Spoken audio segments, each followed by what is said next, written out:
Bismillahirrahmanirrahim. Qala mu'alif qadasallahu sirrah. Perumpamaan murid dengan nafsunya seperti bandingan dia kab ditanzir, mana seperti seorang yang telah berumur 100 tahun. Umpama murid dengan nafsu dia seperti bandingan seorang yang telah berumur 100 tahun dan sentiasa bergelumang dengan dosa. Allah.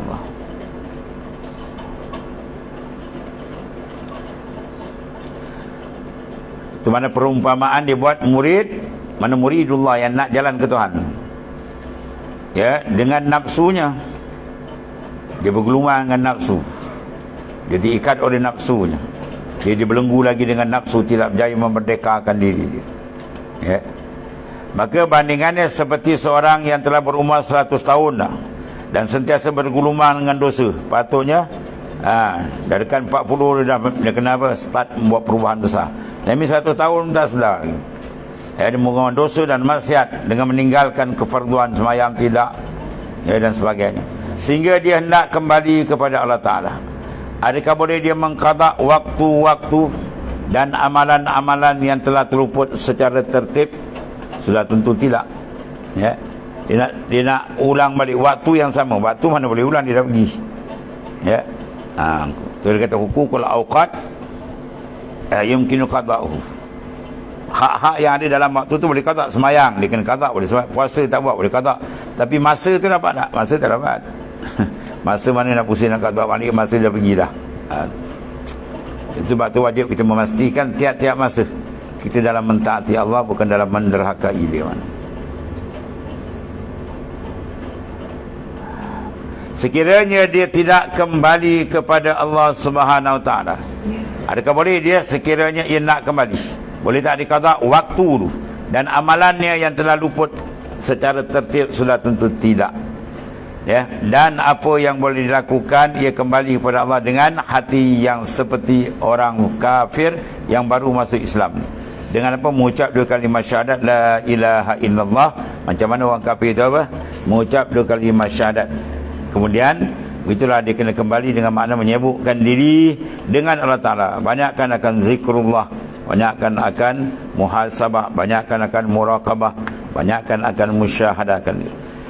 Dan menyebutkan diri Allah Ta'ala sekiranya dia berpaling dan memandang kepada apa yang telah terluput darinya, maka ia akan memutuskan daripada Ta'ala dan menghalangnya daripada menghadap kepada Ta'ala dan berdiri di hadapannya. Jadi jika dia mana tadi? Mandang kepadanya, kepada apa yang telah luput darinya. Tengok kalam dia.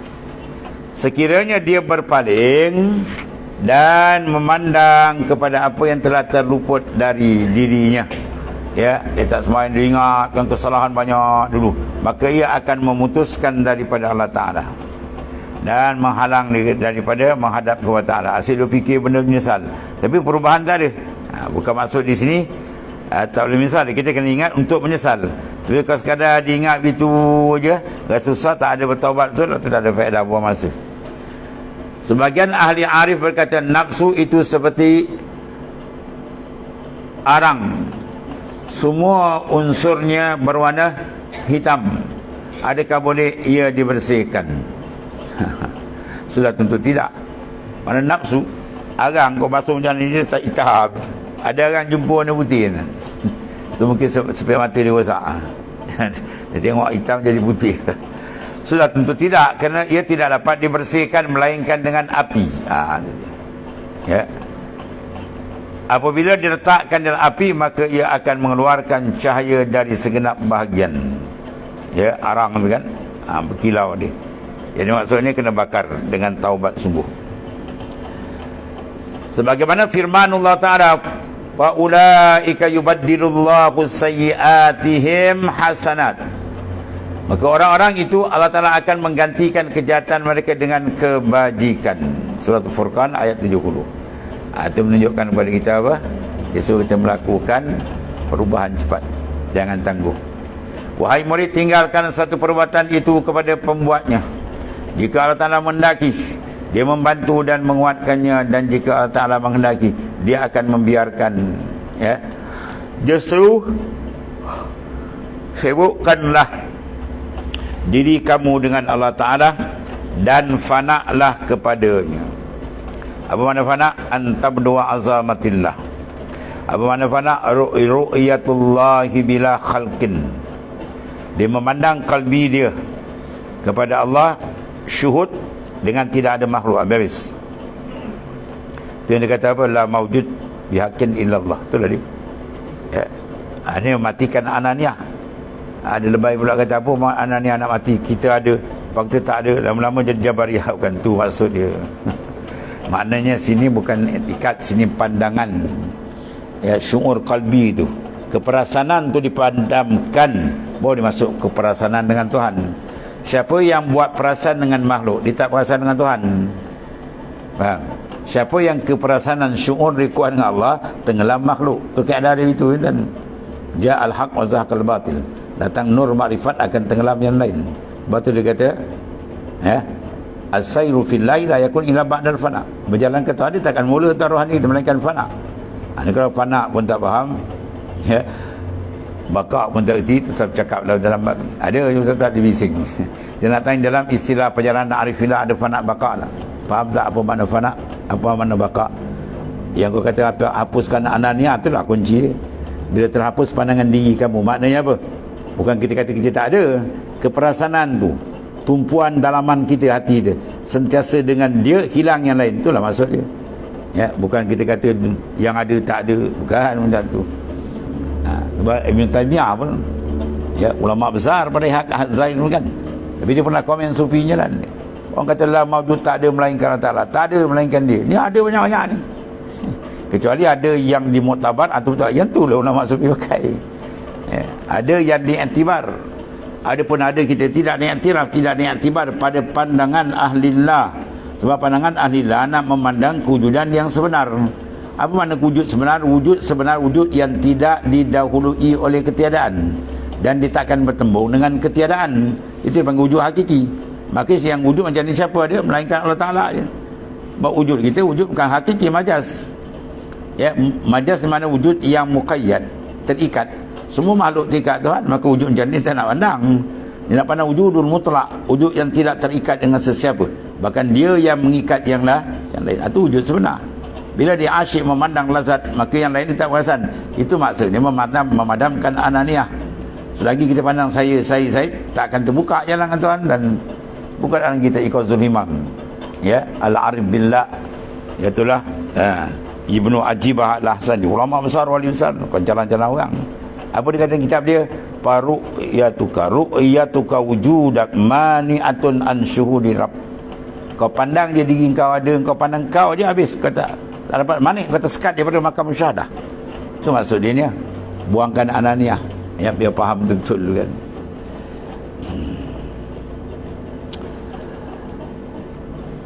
Kemudian wahai murid, tinggalkanlah suatu perbuatan itu kepada pembuatnya. Maksud dia apa tinggal sini? Kan dia kata Jabariyah lah kan. Jabariyah tak ada usul ikhtiar. Tinggal ni maksud apa? Tinggalkan pandangan kalbi kita, merasakan kita membuat pada hakikat yang buat ialah Allah Ta'ala. Buat tak ada masalah. Zahir syariat menyuruh kita usaha dan ikhtiar. Ya, batin hakikat melarang kita berpegang pada usaha dan ikhtiar. Berpegang hanya pada dia. Fa iza azamta fatawakkal Allah. Bila kau dah berusaha, ya, berserah pada dia. Itu makna hakikat. Ya, ayat semua jelas-jelas tentang ini. Dia membantu dan menguatkannya, dan jika Allah menghendaki, dia akan membiarkannya. Dia seru tu mana sibuklah dengan diri dia. Tuhan tak layan habis dah ni. Kemudian sibuklah diri kamu dengan Allah Ta'ala dan fana-lah kepadanya. Ya, fana maknanya lenyapkan pandangan yang lain dalam kalbi, bukan dalam luar. Dalam hati kita tu padamkan keperasanan yang lain. Ya, maka nampaklah dia, baru dibukakan jalan pada dia. Ya. Dan jangan kamu sibuk dengan diri kamu, kerana apa yang dituntut ialah kamu keluar daripada seluruh makhluk. Aduh. Dituntut kita keluar daripada seluruh makhluk. Iza kharajta anka mau faqad wasalta ila Allah. Bila engkau keluar daripada diri engkau, tanya dia, kalau dia nampak apa masuk keluar daripada diri. Apa makna mudkhala syirkin wa mukhraja sidq? Apa makna dia? Mudkhala syirk, tempat masuk yang sebenar apa? Antadkhula billah, engkau masuk tadi dengan Allah. Mukhraja syirkin, ya. Itu mudkhala syirkin bi antadkhula. Kalau mukhraja syirkin, tempat masuk yang sebenar pula, ya, bahwa antakhrujah billah bihi, mana kau keluar dengan dia. Bermaknanya dia nak kita ni apa, semua perbuatan keperasaan kita dengan dia, bukan dengan diri kita. Kita semayang tadi, kita rasa Tuhan gerak ke atau kita rasa kita gerak? Itu je lah. Kalau kita rasa kita lagi nampak, mana ada niat, kita masih nampak diri kita lagi. Mana la haula wala quwata illa billah. Dia padamkan keperasaan tu. Mata nampak ada, kita faham dalam, bukan yang luar tu ni. Ada kena faham sufi punya pandangan, ya. Yang kita nak gerak, rasa gerak diri jalan semua billah. La bi anfusikum, bukan dengan diri kamu, ya. Berjalan hakikat, dipandang yang hakikat, dengan tidak menolak syariat, bukan tolak syariat, ya. Jangan kamu sibuk dengan diri kamu, kerana apa yang dituntut ialah kamu keluar daripada seluruh makhluk. Keluarkan pandangan hati kita ke perasaan ni makhluk. Mana? Buangkan merasa makhluk ni besar, baru kamu nampak kebesaran Tuhan. Buangkan haibat makhluk yang kau rasa-rasa sebagai waham, baru kau akan nampak mana kehebatan begitu saja lah. Buangkan mana sifat makhluk, baru dia akan dibukakan syuhud akan sifat Allah Ta'ala, ya. Habis. Dan begitu last sekali, mawujud, wujud. Buangkan keperasaan pandangan pada wujud makhluk ni, ya. Dalam kalbi, luar nampak tak ada apa, dalam yang ada dalam tu ialah dia je, mandang dia Allah, baru cepat terbuka. Sekiranya kamu sibuk dengannya, kamu akan lalai dari Tuhan kamu. Beristighfar kita tumpuan pada makhluk menyebabkan seorang tu lalai, ya. Sebab beza antara apa? Al-iman wal itqan, ya. Al-iman mana dia ada akidah, tapi dia masih dalam ghaflah, kelalaian. Kalau duduk dalam al-itqan, akidah yang kuat pegangan dia, sehingga maknanya apa? Dia tak nampak keperasaan diri, memandang hanya daripada Ta'ala, dan dia tidak tergelincir, ya, dalam kelalaian. Bila tak layak, peringkat iman dipanggil al-itqan. Itu beza al-itqan wal iman. Kemudian koreksilah diri kamu. Ini yang kita nak ni. Yang ni yang payah ni. Nak koreksi diri. Kita banyak koreksi orang lain. Orang tu tak betul, ni tak betul, dia tak betul, dia tak nampak, kan? Kita ni bukan rasul, masing-masing ada kesilapan. Koreksilah diri kamu kerana terkandung di dalamnya rahsia yang amat, ya, memilikkan dan menakjubkan. Amat memelikkan dan menakjubkan. Kalau kita perhati, mengenal akan diri betul, dalam rahsia dia tu ada. Tuhan akan bukakan betapa besarnya, dan yang menakjubkan rahsia-rahsia akan dibuka. Dengan syarat kita padam dulu. Padamkan pandangan makhluk, baru Tuhan buka dengan dia. Ya, dia tak mau hati kita menghadap tu. Kama la yuhibbul amalul mushtarak, la yuhibbul qalbul mushtarak. Sebagaimana Allah tak mau amal tu disekutukan, begitu juga dia tak mau, maknanya iaitu pandangan kalbi kita disekutukan, ya. Tauhid ni apa makna tuan? Mengesa. Maka mengesa itu banyak peringkat. Peringkat awam, mengesakan ketuhanan hanya kepada Ta'ala. Peringkat awam, dengan dalil-dalil Quran, hadis sahih kita pakai. Yang kedua, mana mengesakan Tuhan pada pandangan, bukan pada etikad. Etikad dah lepas tadi, ya. Mengesakan dalam etikad itu peringkat basic awam. Yang ni masih nampak diri tuan, ya. Saya ni, saya buat. Itu syariat. Dia naik pada dalam, nak masuk apa makna tarikat antak sudah, bukan mukasad dengan dia je, itu dah naik ke atas, dan seterusnya lah. Habis. Kemudian lazimkanlah dirimu dengan adab-adab ahli muamalah. Muamalah apa ni? muamalatul batin, bukan muamalatul zahir. Kalau bab muamalah zahir itu dalam kitab fiqh, bab kita berurus sesama kita dalam bab bunyuk, buat jual beli, buat sewa menyewa, buat akad, macam-macam lah ya. Semua tu dalam fiqh dah ada. Ini muamalatul batin, muamalah batin kita dengan Tuhan ya. Adakah kita dalam muamalah kita sampai kepada peringkat muraqabah ataupun musyahadah ke hadrat Ta'ala, semua benda yang dinilai ya.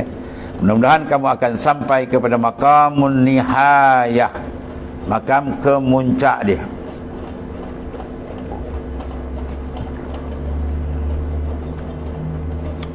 Maka nihayah kalau cantik, syarat dia betul. Nihayah kemuncak, misi di awal dia pun cantik. Man asyrakat bidayatuhu asyrakat nihayatuhu. Siapa cantik di awal, dia akan cantik di ujung. Di awal dia cantik, dia masuk ke hadrat Tuhan tu apa tadi? Mudkhala sirkin abi an takhruja billah. Kamu masuk dalam amal semua, kamu rasa dengan dia billah, jangan dengan diri kita.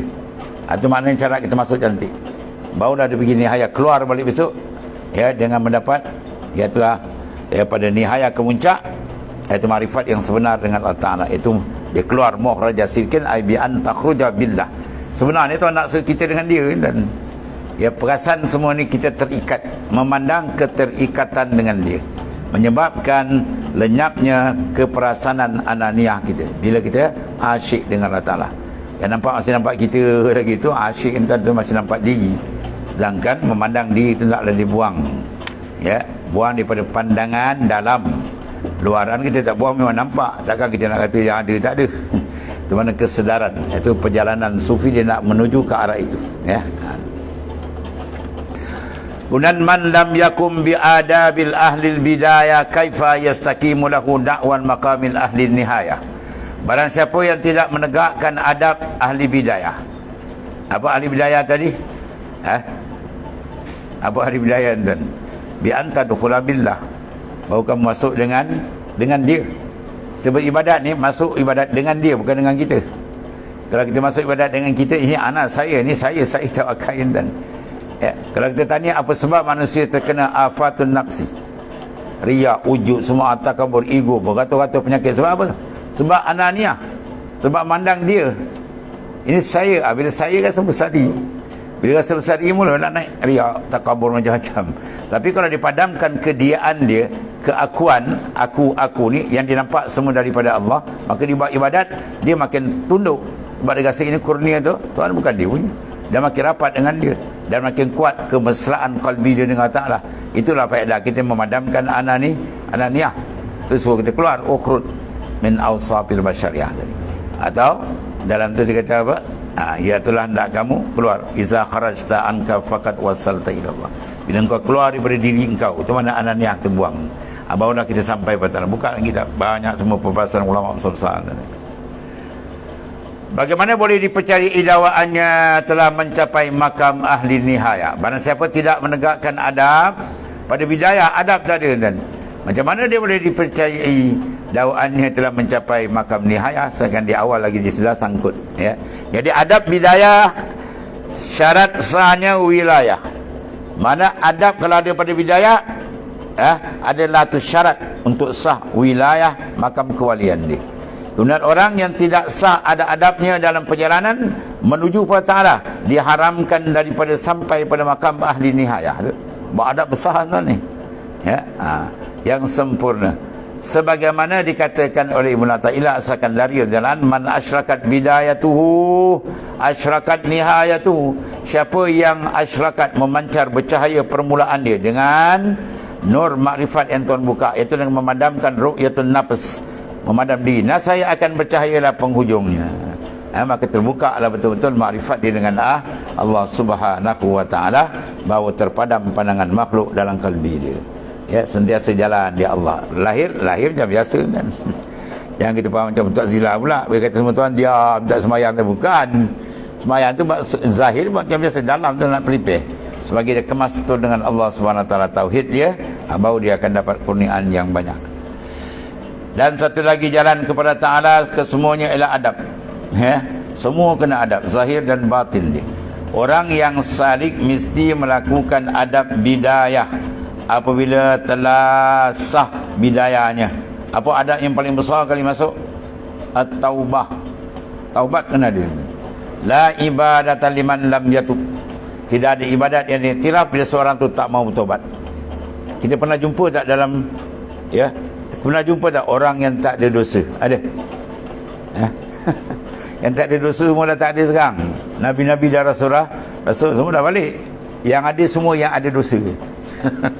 Yang ada ni semua yang ada dosa. Banyak sikit, ya, tebal nipis, ya, berkarat tidak aja. Ada tetap ada kan. An-nas la yakhlul anil khata'i wan nisyan. Manusia senama-nama manusia tak sunyi bersalah dan silap. Maka kasihan tuan-tuan beri alat penyuci. Itu kerja kena buat. Selalu kena sental biar cermin hati terang. Biar terang bahawa sedap dia memandang ke hadirat Tuhan. Itu maksudnya. Tu adab pertama ni awalul maqamat apa? At-taubah. Awal maqam ila taubah. Dan nak mengesahkan pula taubah tadi, awal dia pula apa dia? Iaitu al-ilm. Ilmu pun ada. Tu awal sekali. Al-ilmu imamul amal wal amal tabi'u. Ilmu tu imam bagi amal, amal tabi'. Sebab Imam Ghazali letak 7 akabah perlu dilintasi. Lepas baru dinama abid sebenar hamba Tuhan. Di antara akabah pertama dia letak apa? Ilmu. Al-akabatul ula wa hiya akabatul ilm. Wal akabatul saniyah wa hiya akabatul taubah. Ya, lepas ilmu kemudian dia bertaubat. Sebab taubat ni basuh. Basuh benda najis. Dosa tu lebih teruk daripada najis. Kalau kita tak basuh, mana mungkin kita nak duduk hadrat Allah Ta'ala. Kain kita kena najis, kita tahu. Tak basuh lagi, kan? Kaki pula terpijak ti ayam. Betul pergi semayang. Orang kata, ti ayam kat kaki tu. Tak apalah. Kita janji kita buat kat Tuhan. Tak tahu buat dia buat kepala ni.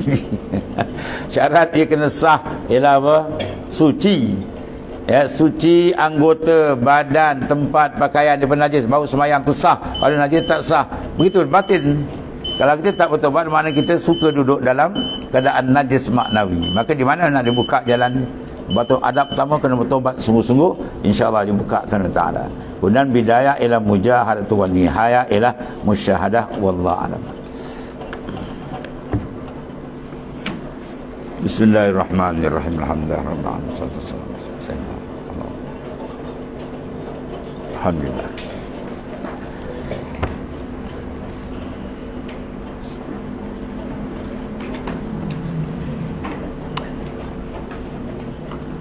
Ya Karim ya Allah.